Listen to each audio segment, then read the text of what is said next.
right, so good morning, good afternoon, everyone, and welcome to another broadcast with us here at Exploring by the Seat of Your Pants. We have a huge new audience today. We have the biggest audience we've had all year in over 40 broadcasts. This beats astronauts. This has beaten baby sloths. This has been like a crazy big uptake for what should be an incredible program. So if you are joining us for the first time, welcome in. We're all about bringing conservation, adventure, and science into classrooms around the world. And you've caught us as we've dove in headlong in Space Month. We've got a whole slew of amazing NASA, Canadian Space Agency, and more personnel working on all manner of incredible projects. It is a wild ride. Everything we do goes to our YouTube channel. So if you can't catch them all live, you can always watch 3 weeks down the road, 3 years down the road, whenever you want to tune in and learn from some of the coolest people on planet Earth. I really encourage you to do so. It's going to be a special, special month. Now, we are going to have a Kahoot today, just as a quick housekeeping note, between our talk and Q&A. If you want to play along with a little 4-question quiz, the game pin is right on the screen. I will share this again. I'll put it on YouTube in just a minute, but an extra opportunity to keep it quite fun today. A big welcome to classes from all over the place. Like, I think we've got California, Texas, Illinois, New York, Saskatchewan, Alberta. It's like a crazy, wild number of provinces and states today. So a big thank you for joining us as we get to showcase amazing people like our speaker. So we are joined live today by Dr. Ashwin Vasavada. He is a deputy project scientist at the Jet Propulsion Laboratory, which is the coolest lab in the world. I've got to tell you, if you've never heard of JPL, it is one of the most iconic and storied research institutions in the entire world. And what Ashwin gets to do is design and build and fly and test robotic probes to explore other worlds. If there's a cooler job than that on planet Earth, I don't know what it is. I'm like a close second. I love this gig. But Ashwin is going to blow your minds with all the cool stuff he gets to do in his amazing role in lovely Pasadena, California, which was where we all want to be right now as fall is setting in. So I'm going to turn it over to Ashwin. Thank you so much for being here today, man. And welcome to Exploring by the Seat of Your Pants. All right. Thank you. It's great to be with everybody. What a great crowd. I really appreciate everybody tuning in for this and being willing to learn about what I get to do it really is kind of the coolest job in the world. But I work on Mars. I work in Pasadena for real, but most of my work is virtually on Mars and has to do with this robot that you're looking at right here. So this is a car-sized robot that's been on Mars for 11 years. It's called Curiosity. It's the Curiosity Mars rover. And we started building it almost 20 years ago, and we launched it in 2011. And it landed on Mars in 2012, and we've been running it ever since. I bet a lot of you are about 11 years old, so it kind of blows my mind to think that this rover's been around as long as many of you. So what you're looking at here, though, is a picture from Mars, and you might be wondering who took the picture. But part of what this rover has is, 6 wheels and a camera at the end of kind of like a head with a neck, that sort of thing. Has a big arm at the end. A big arm on it, and at the end of the arm there's a camera. And after landing, we kind of figured out that, hey, if we pointed the camera back at ourselves, we could take selfies. So we're the first rover in the solar system that takes self-portraits. So it's kind of fun to do that, get to see what the rover's looking like. It's getting a little dusty. It's even a lot dustier these days after 11 years. But the other thing we'll talk about is how one of the things we do with this rover is drill on Mars. So this is a rock, and you can see a little drill hole right there. I hope you can see where I'm pointing, but if not, just kind of look on that rock in front of the rover. There's a little hole there, and we just drilled that hole, and we took rock material out, and we analyzed it in the rover itself to figure out what the rock is made out of. But kind of jumping ahead, now I'm going to tell you a little bit about why we do all this. My name, as mentioned, is Ashwin Vasavada, and I am the project scientist for Curiosity, which means I get to help lead 500 scientists who are around the whole world who are participating in this mission and sending up ideas to the rover for what it can do to accomplish the science that we want to get done.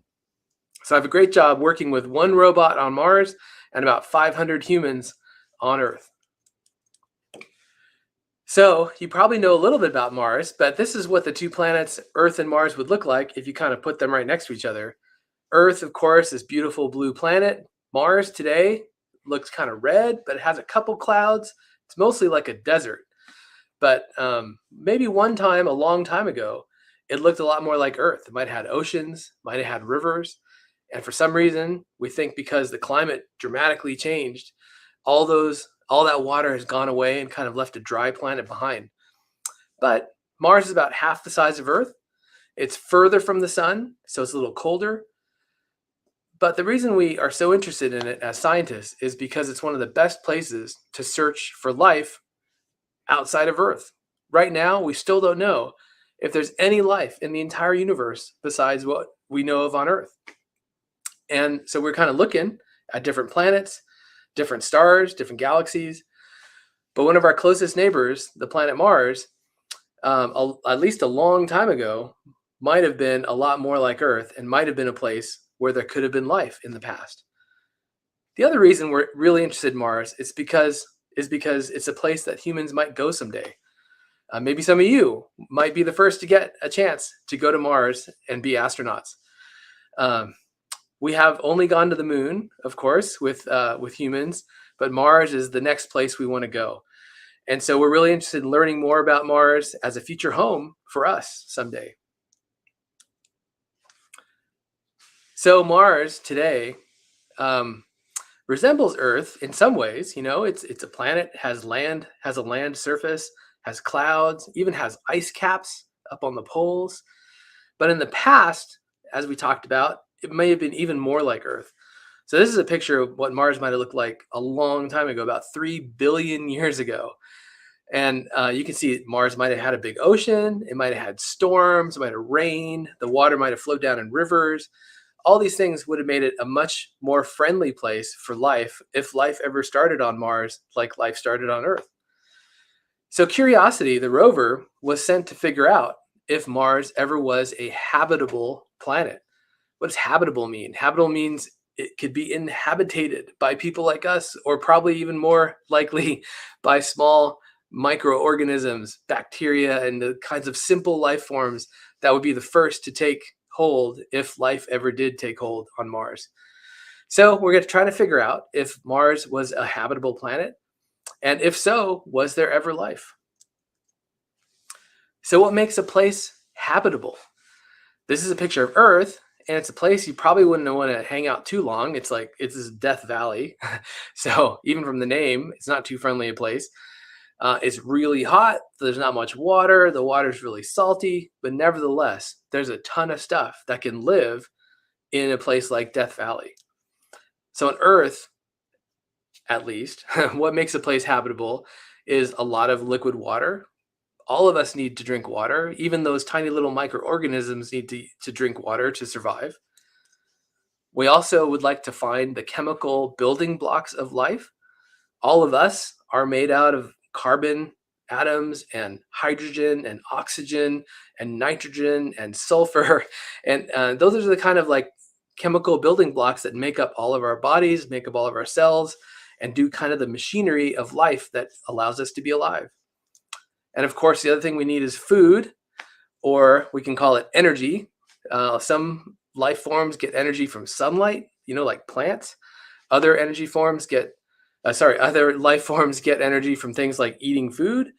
So we can look for the kinds of energy sources that might be there on Mars for even the simple forms of life to use, like sunlight, or even there's certain types of bacteria and other microorganisms on Earth that even have learned how to eat other parts of rocks. So you can dig down really deep on Earth where there's no sunlight and no other sources of food, and there's still stuff living down there because it's learned how to basically survive off of the rocks around it. So if we want to go to Mars and figure out if the place is habitable, we need to send something there to do the measurements that'll help tell us that. And so we build these robots. And this is our JPL family portrait of robots. We started more than 20 years ago with this little robot. You can sort of hold it in your hand. It's called Sojourner. And that was the very first time we drove a little vehicle, a little car on Mars. And then we sent Spirit and Opportunity in 2003. These were a pair of rovers. They were identical twins, but we sent them to different sides of the planet to figure out if water ever was present on Mars. And they both found evidence of water from a long time ago. These are about the size of a golf cart. And then, of course, the one I work on called Curiosity, which is the big one, big car-sized rover. And if you look at those wheels, those 6 wheels, let's see. Can you see me? Can they see me? Yeah, man. I can bring you back anytime. Let's go. Oh, bring me back. We got a prop. We got a wheel. Oh, look at this. Cool. Oh my gosh. So I wanted to just give you an idea how big the rover is. So remember what this looks like compared to my head, and then we'll go back to the picture here. Amazing. Quick note too: if you have any more props, I can just press one button and people will see you with them. You don't need to come out of screen share. Just so you know. Sounds good. Cool, man. So that's the family portrait and our robot. And as we talked about, it has 6 wheels, has this big arm, and at the end of the arm has a drill. And then, of course, on the head of the rover, it has a neck that swivels around. It has cameras, so we can take pictures and figure out where we want to drive, and then where it's safe to drive, and then what rocks we want to drill into. This is what it looks like when we're building it and testing it. You see all these people wearing these funny suits. That's because we wanted to keep it super clean. We wanted to go to Mars and figure out, if there's any of those chemical building blocks of life. We wanted to figure out if there's any of those carbon molecules of like the kind of things that life could use. But we didn't want to bring any of that stuff with us. So if any of these people like touched the rover and got a greasy fingerprint on it, or maybe some of their hair fell on it, we don't want to discover that on Mars and think we've discovered life on Mars when really we just brought stuff with us from Earth.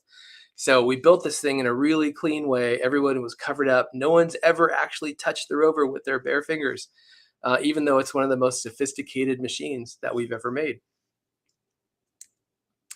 Then we had to land it on Mars. So Mars has an atmosphere. So if you're trying to like land on Mars, you might burn up if you're going too fast. You might crash if you're not slowing down enough. So you have to have a giant parachute to land this 1-ton car-sized rover. So you can see this huge parachute. Look at the people down at the bottom. They'll give you an idea of how big this parachute is. So this is the biggest parachute that NASA ever made that flew the rover down to the surface. But even that big parachute wasn't good enough to slow the rover down slow enough so it wouldn't destroy itself when it landed, because Mars' atmosphere is pretty thin. So even with that giant parachute, we couldn't slow down enough. So instead we had this rocket jetpack that was on the rover, tied to the rover with some ropes, and this rocket jetpack flew the rover down the last mile down to the surface and gently let it, set it down on Mars using its own wheels as kind of like its landing gear. And this picture on the lower right is actually a real picture of not Curiosity, but the next rover that's Curiosity's twin, called Perseverance. So the Perseverance rover looks just like Curiosity, but it actually had a couple extra cameras that took this picture while it was landing. So we now have a goal to figure out if Mars ever was habitable. We're going to look for water and those chemical building blocks of life and energy sources. We have a rover that is equipped to do it with the big drill. And now we got to find where to go. And so we searched all of Mars for the very best place to go to figure out if a long time ago, 3 billion years ago, Mars ever had water and the chemical building blocks of life and energy. And so we picked this place. It's a crater. So this is a big round hole in the ground where one time, long time ago, something big hit Mars and created this big crater. And inside that crater, a mountain built up. Rivers and lakes were there. And as rivers flowed into this deep hole in the ground, they brought in all kinds of dirt and mud and built up this mountain. And so we think by studying the layers of this mountain, we can figure out what things were like 3 billion years ago when all those rivers were flowing, bringing the mud into the crater. Even from before we landed, we figured out that the pile of dirt in the middle of the crater wasn't all the same. Some of the dirt had more iron in it. Some of the dirt had more clay in it. And some of the dirt had things called sulfate minerals, which are kind of like salty things, salty minerals. So, we thought maybe there was a time when there was a lot more water, the rivers were really flowing, and you formed a lot of clay. Clay is kind of like soil. And there was another time, maybe later on, when the mountain was getting higher and higher, where the water was drying up. And so, and you might know from, like, if you've ever gone out to the desert, sometimes when there's a lake and it dries up and evaporates, it leaves behind like a salty layer. And so we thought maybe these sulfate minerals, these salty rocks, would be evidence of time when the lakes were drying up. So that's what we hope to find by climbing this mountain with the robot, and kind of like going through these different parts of Mars history that are preserved in these layers. One thing we found right after landing was these rocks that were falling apart, and all the little pebbles that were coming out of these rocks as they were falling apart were round. They were kind of rounded. They're not perfectly round, but they're also not sharp. I don't know if you've ever like walked across like a stream, like you're up in the mountains or something, and you're barefoot and you're walking across like a river or a stream, and all the rocks on the bottom of that stream are kind of round too, because the water has carried those rocks downstream, and they all kind of hitting each other and grinding each other away, and you end up getting all these like rounded pebbles at the bottom of the stream. So we think exactly that same thing was going on Mars, like a long time ago, 3 billion years ago. This very spot that we were looking at with our camera once had a stream flowing across it. And so that was really exciting for us to see this pretty clear evidence that water once flowed on the surface of Mars. This is not Mars. This is like South America, but this is a kind of our best idea of what it might have looked like. So it's kind of the color of Mars, and it is a big lake, and there's even some like salty rocks around the lake. So this might have been what it looked like on Mars a few billion years ago, when the water was maybe drying up and the climate was changing. And the way you know that it's really not Mars is because there's all these like little plants in the foreground. So probably, maybe 3 billion years ago, Mars had the plants around the lake too, but it sure doesn't now. I like this picture because it's kind of pretty, but this is a rock we found that had, it's a rock now, but at one time it was mud before it hardened into rock, and the mud had all these cracks in it. These are like mud cracks. So, maybe you've seen like when a lake dries up, or a puddle on the street that has like mud in it dries up, and then the mud cracks. We think this happened on Mars. So like one day, 3 billion years ago, there was a lake, the sun, maybe it was like a hot day, and the lake kind of shrank, and the shore of the lake, where it was all muddy, started drying up and cracking, and left this pattern behind that we could find 3 billion years later with our rover. So it's just fun to today discover something that tells us what the weather was like on Mars a long, long time ago. This is our drill. This is at the Jet Propulsion Laboratory where I work when we were testing the drill. But it gives you an idea of, like, you can see the rover's wheels behind it, and we're just kind of looking at how the drill works and how we use it to drill into rocks and gather the powder from the rocks, so we can analyze what the powder is made out of. This is our little family portrait of our drill holes. So you can see all the rocks we've drilled over the mission, over 11 years, and how they're not all the same. So as we've climbed up the mountain, we've actually found different kinds of rocks. Some of them are gray inside and orange on the surface, which is kind of interesting because that means the inside of the rock is not the same as what's on the surface. So it's good we brought a drill with us so we can kind of get into the rock. And other times the rock is orange inside or brown inside, and all these have different chemicals and minerals that we can study to help figure out the questions that we were asking. How much water was there a long time ago? Did it have those chemical building blocks of life? And were there any energy sources that could have helped microbes survive? I threw this one in here because it's just kind of one of the coolest pictures we got recently. This is like a soccer ball sized chunk of pure iron. It would weigh a lot, probably couldn't even lift it. But this is a meteor that fell on Mars, and we drove up to and looked at. So on Earth, of course, we get hit by meteors. Meteors are just space rocks that are flying around the solar system, and every once in a while they'll fly through Earth's atmosphere and land on Earth. Sometimes they'll make a big fireball as they streak through the atmosphere. But even when you're on another planet, there's still stuff flying around in space, and some of that stuff makes it onto the surface of Mars. So this is a giant soccer ball sized pure chunk of iron that fell down on Mars probably a long, long time ago and has been sitting there on the surface.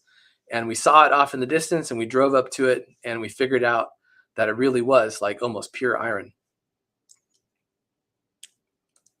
So we've spent about 11 years now climbing this mountain. You can see, looking backwards, we landed all the way off in the distance there on the flat part of the crater.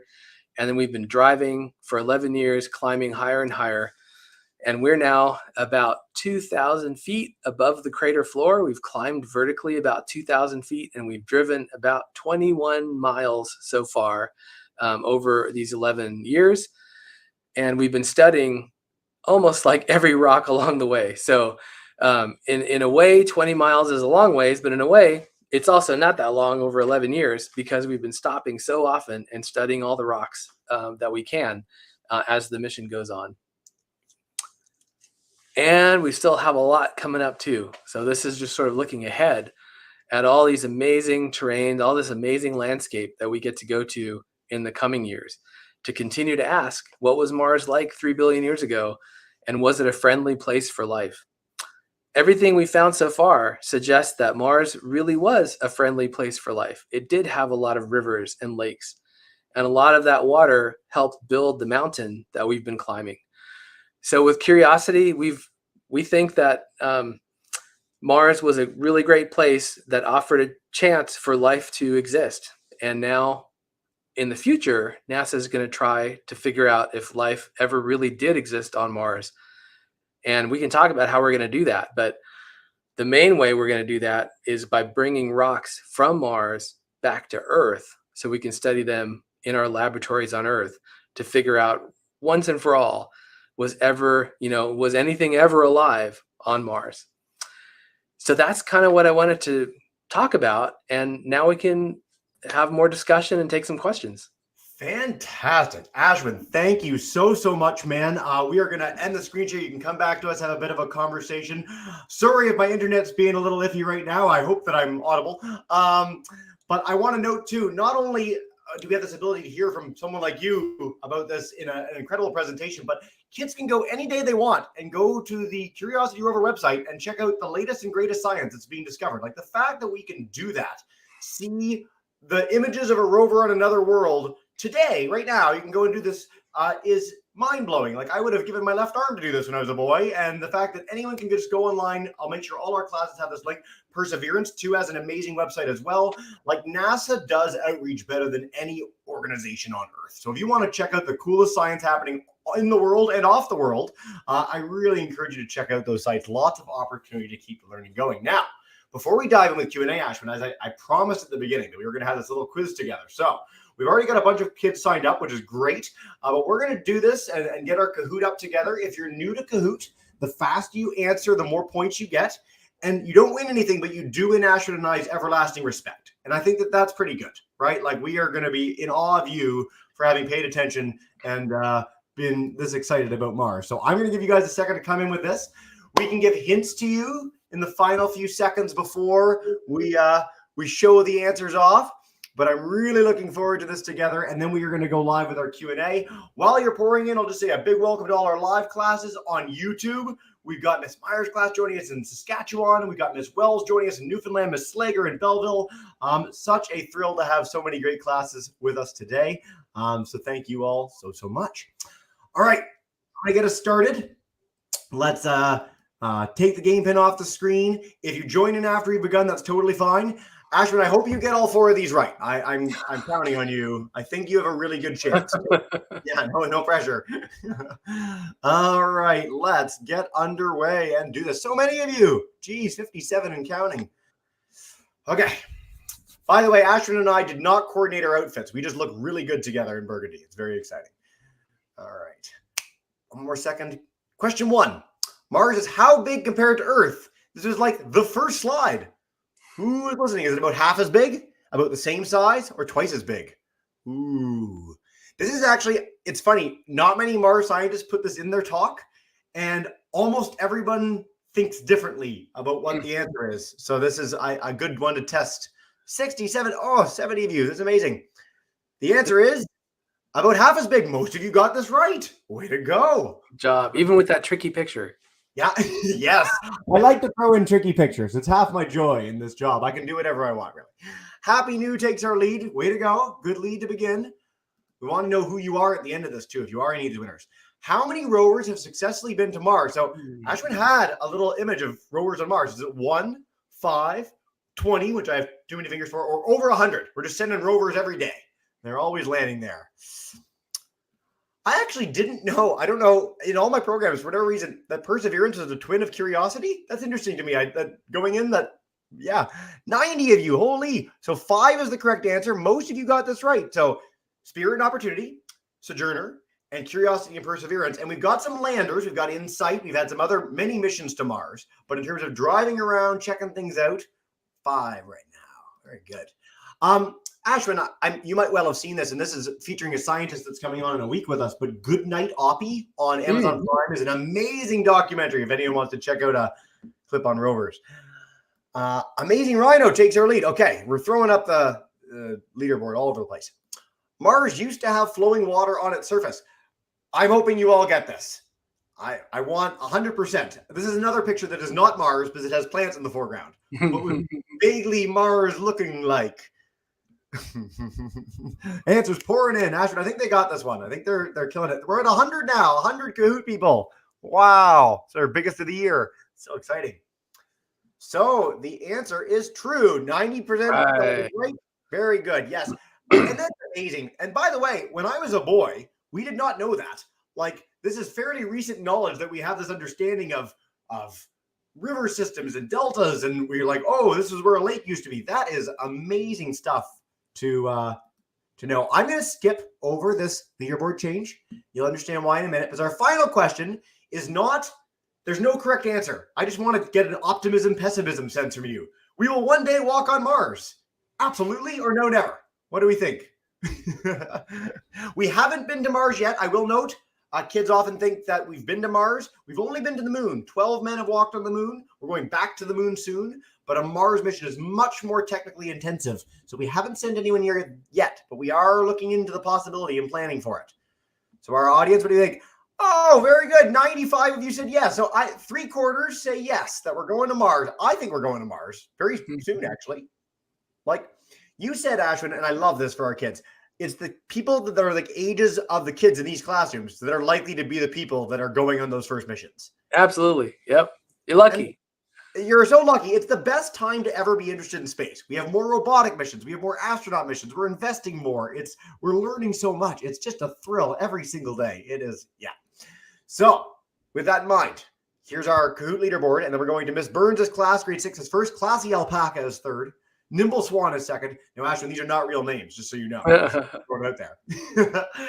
An Amazing Rhino's in first. But, Beryl is the tiniest of margins. If you are any of these folks, let us know. Thank you so much for playing along with the Kahoot. And we're going to head to Miss Burns' class, grade 6s. If you guys want to come on in and take us away, you are good to go. Hey. Hi. Sorry, we're really excited because we swept the podium 1, 2, 3. What? Oh, nice. Jackson, come up with your question. Hey, Jackson. Hey. Quick. He's famous now. The camera's here. Somewhat famous. How did your rover not run out of gas, or did the solar panel break or something? What would happen? So our rover Curiosity doesn't have solar panels and doesn't have gas. So it has something else. It has a nuclear power source. So it's not like a nuclear reactor, but it carries a bunch of plutonium, which is like a naturally radioactive material, gives off heat. And we turn that heat into energy and we power the rover. And the advantage of that is that Mars is, really dusty. So without solar panels, you never have to worry about the solar panels getting all covered up. And the nuclear power just kind of keeps on going. Now, Opportunity had solar panels that got dusty. And eventually it couldn't generate enough energy anymore. And it lasted way longer than we ever thought, which was great. But eventually it did say goodnight to us because it ran out of power.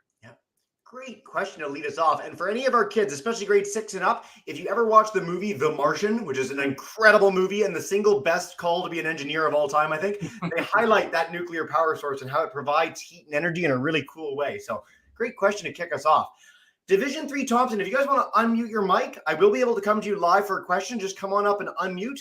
I'm going to head to Miss Forsyth in Bracebridge first. Come on in, grade 9s. Take us away. Hey. We've got Kai coming to ask a question. Hey, Kai. Hi. My question is, when's the rough estimate of when you're thinking to send the first person to Mars? Ooh, timeline. No, and you're held to this, Ashwin, forever. This is recorded on YouTube. No pressure at all. Yeah. Boy, I would be really happy if it happened like in the 2030s. That would be really incredible, which is, like we've been talking about, just about the time when you all will sort of like be ready to be astronauts if you want. But, so let's hope it's in the 2030s. If not, maybe shortly after that. Fingers crossed. I mean, certainly the kids are hopeful. I'm very hopeful. It's very exciting. There's been decades of research put into this. There are ships that can take us to Mars now, which we haven't had for a long time. So again, if you want to be an astronaut, kids, like study. Doctor, engineer, pilot seem to be 3 professions that really equip you to be an astronaut very well. So those things will help you out a lot. Canada, US, we have amazing space programs. There is a Canadian going around the moon next year, which is really exciting. US audience, of course, NASA is still the leading space agency in the world. So lots of opportunity to maybe go to Mars in the next few decades. Very, very cool question, guys. All right, Front of Young, welcome in, Miss Bronx class. Unmute your mic. Come on in and take us away, guys. Hi there. Hi. I just wanted to say thank you so much for this really informative session. And I don't know if you've seen this, but we are reading a Rover story as part of the Global Read Aloud. Cool. And everything you said was just firing away here. And I believe this was based off of Curiosity. Wow. So we are Check that out. just starting on this, and it's remarkable. So we do have a question. We actually have like a whole pile of questions because we're so into Mars and rovers right now. I'm going to call Keaton to come on up and ask a question.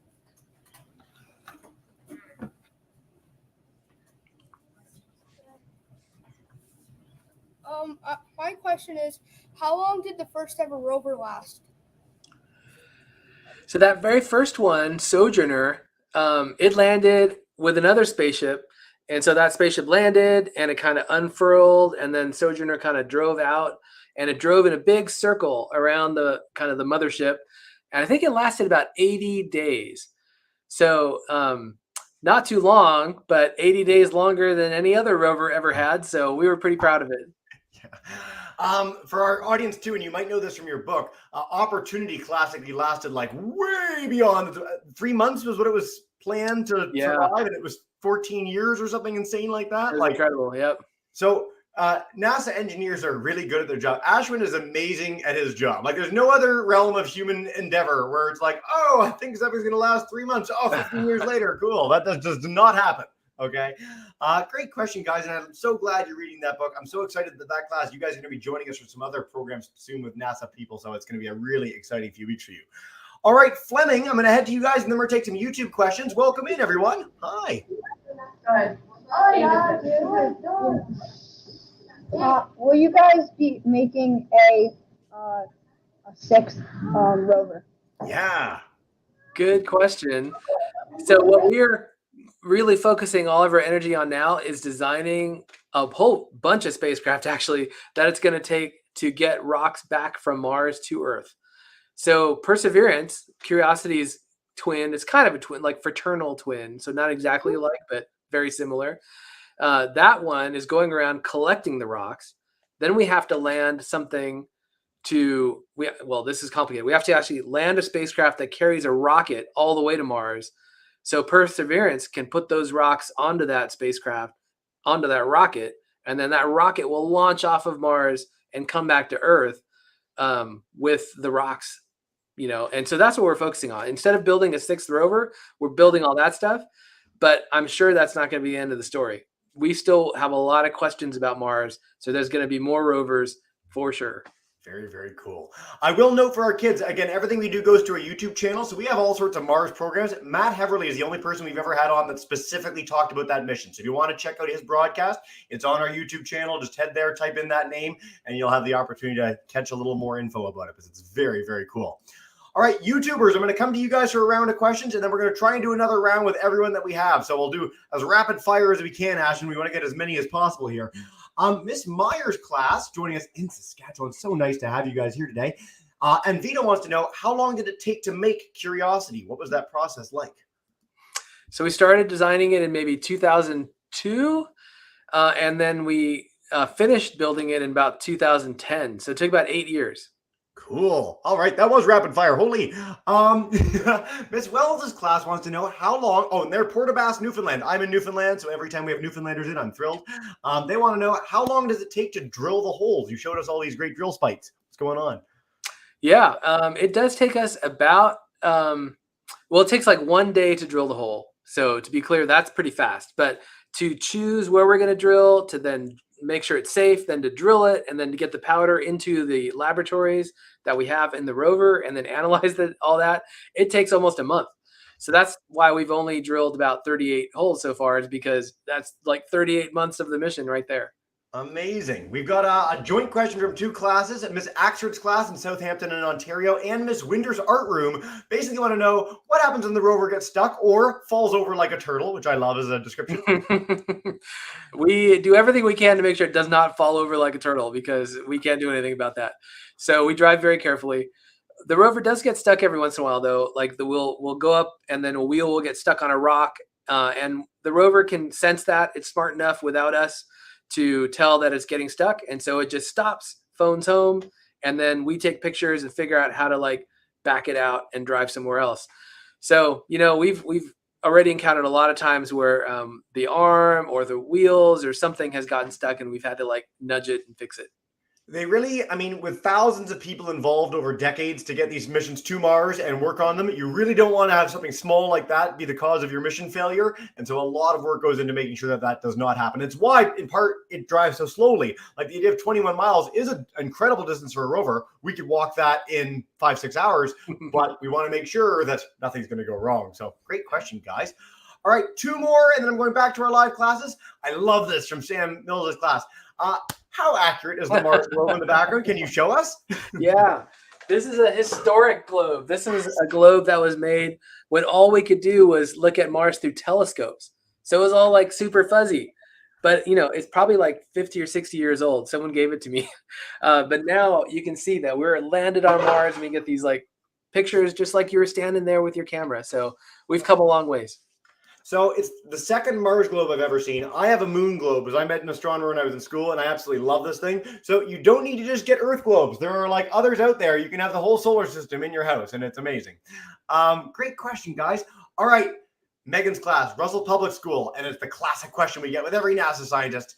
Do you think there's life on other planets, and where will we explore next? But the first one, I want your opinion. I think there almost has to be. How can we be the only life in the whole universe, you know? So now we just got to figure out where it might have happened and even when it happened. You know, the solar system is super old, 4.5 billion years. So Mars may have had life, but only for a short time, a long time ago, and even before Earth did. So we got to like not only think, you know, in space, like where do we go explore, but also in time, which is kind of cool. So I think there is life somewhere out there, and I'm hoping we find it either on Mars or in one of these oceans, like around the moons of Jupiter, like Europa. Every single person involved in space has the same answer. I encourage all our classes, when you're done this broadcast, look up the James Webb Space Telescope Deep Field. So this is like an indication, a way of thinking about the number of galaxies, not stars, full galaxies with hundreds of millions of stars in the universe around us. And it's extraordinarily vain to think that the conditions for life only arose here. It's so unlikely because it arose very fast here. Like we have good conditions, obviously. We have life. We can talk about this. But like it was very quick. And to think all those stars, all those planets were it. I mean, it's amazing to think about. And I love when we get this question. So thank you very much, Ashwin. All right. Rapid fire with our live classes. Some of you have to go to other periods. So Miss Burns' class, come on in. Hey. Oh, You're good. You're good. Take your time. Okay, Peyton, come on up. Sorry, we had a question, then he shied out. Don't We're be good. sorry. All good. What?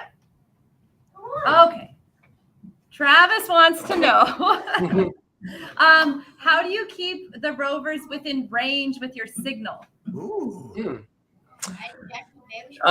There's kind of two answers. So we have one antenna that we have on the top of the rover that we can talk to directly to Earth. So no matter where Earth is and how far away Earth is, we can aim it at Earth and communicate.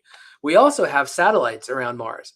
So the easiest way for the rover to talk to Earth is we talk to the satellite. Then the satellite has a huge antenna that can beam it back to Earth. So we have a lot of ways we can communicate. We almost never get that question. I haven't heard that in ages, so thank you for that, guys. Miss Forsyth, we're heading to you, and then front of young Miss Bromwich. We're gonna wrap up with you guys in a sec. Come on in, Miss Forsyth. Hey. We want to know what is like. So I have older teenagers. We're a grade 9 class. So we want to know what a bad day is in your job. Well, a bad day is when we sent up. So we only talked to the rover once a day. I didn't really get to cover that part of it. And the rover's smart enough to do everything we tell it over a day, and then it talks to us when it's done. And so, we'll send it a list of like 50 things to do, and then we'll check in with it 24 hours later. And a bad day is when everything on the list never happened, and we got to figure out what went wrong. Did the rover like hit a rock and stop? Did one of our instruments have like an issue that we have to troubleshoot? So that's the worst. Like when you come in thinking the rover is going to be down the street and have all this new data for you, and it doesn't. And now you got to like, oh my gosh, what happened? I've never heard that question. Thank you so much, Miss Forsyth class. One thing I really always like to highlight is when the rovers are landing on Mars, there's this period where we can't understand what's happening and we hear finally what's happened. You've never seen a group of people more anxious and then elated when things go well than around a Mars landing. So I hope you get the chance to watch that when you're done. It's such a cool series of broadcasts in history. Front of young, we're going to head back to you guys, you rover obsessed class you. For one more question, you are good to go. Come on back in and unmute, take us away. I have a question, and it is, how long did it take for Curiosity to land on Mars? Nice. An awesome shirt, by the way, too. That was incredible. So we launched the rover in actually the day after Thanksgiving in 2011, and it took 8.5 months to get from Earth to Mars. So a lot of that is just floating in space, drifting out to Mars and waiting for like Mars to meet you on, as you're orbiting the sun. So 8.5 months to do that. And then from the top of the atmosphere of Mars down to the surface took about 7 minutes. And so you're coming into Mars like screaming fast, and you have to pop that parachute, and then the rocket jetpack has to fire up to go down to the surface. All that takes about 7 minutes to actually land. Ashwin, this has been such a fun broadcast. I know we could talk absolutely all day long, but unfortunately our classes have to go to other classes, which aren't near as fun as this. So I will encourage you, check out the amazing website for Curiosity. We'll make sure all our classes have this. You can see what it's doing every single day, which is wild, and what Ashwin's up to next. You can check out this program and everything else we've got this month. We've got a lot more Mars coming on our YouTube channel, lots to explore there. And if you want to take part in our space art contest, not Mars specific, but a really cool James Webb Space Telescope art campaign to keep the excitement going, I'll leave that link up as well. Ashwin, before we bring in our classes to say an over-enthusiastic thank you and farewell, is there any final message you want to share with us about Curiosity, about Mars exploration, something to leave us with today? I just encourage you to follow along. We're doing great stuff, discovering wonderful things. And I also encourage you, whoever wants to, pursue this, be a scientist, be an astronaut. That it's just a wonderful way to live your life. Amazing. Ashwin, your passion shines through in absolutely everything you've done in today's broadcast. So thank you so much for joining us. As we do to wrap up every broadcast, Ms. Burns, front of young, Ms. Forsyth's class, if you want to join me in saying a big thank you and farewell, unmute your mics. Thank you so much, everybody. Have a wonderful day. And bye for now, guys.